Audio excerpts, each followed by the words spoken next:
صفحہ نمبر 44 یعنی کہ پیج 44، تلاوت میں آسانی پیدا کرنے کے اقدامات، یہ ہیڈنگ ہے۔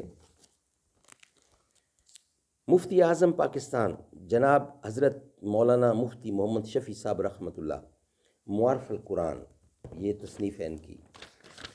اعوذ باللہ السمیع العلیم من الشیطان الرجیم، بسم اللہ الرحمن الرحیم، الحمد للہ وکفی سلام علی عبادہ الذین اصطفی۔ صفحہ نمبر 44 پیج 44، تلاوت میں آسانی پیدا کرنے کے اقدامات۔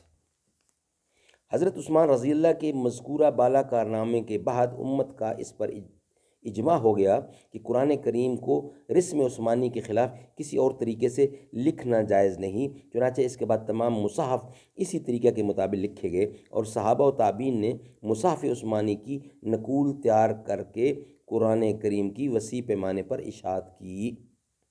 لیکن ابھی تک قرآن کریم کے نسخے چونکہ نقطوں اور زیر زبر پیش سے خالی تھے، اس لیے اہل عجم کو ان کی تلاوت میں دشواری ہوتی تھی۔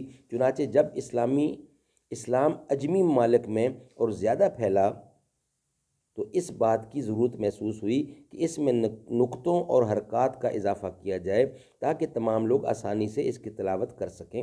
اس مقصد کے لیے مختلف اقدامات کیے گئے جن کی مختصر تاریخ درج ذیل میں دی گئی ہے۔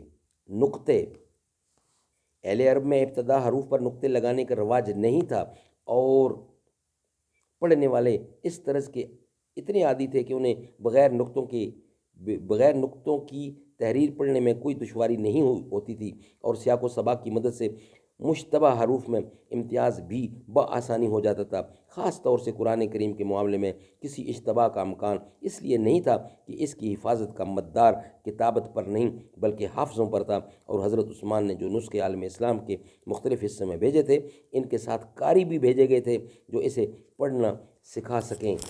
اس میں روایات مختلف ہیں کہ قرآن کریم کے نسخے پر سب سے پہلے کس نے نقطے ڈالے۔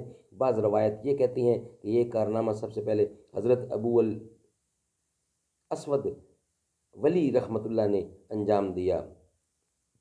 حضرت ابو الاسود ولی نے انجام دیا۔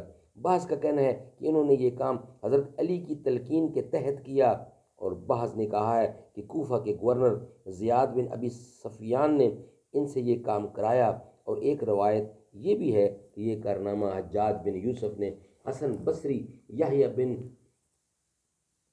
یحمر اور نصر بن عاصم لیسی کے ذریعے انجام دیا۔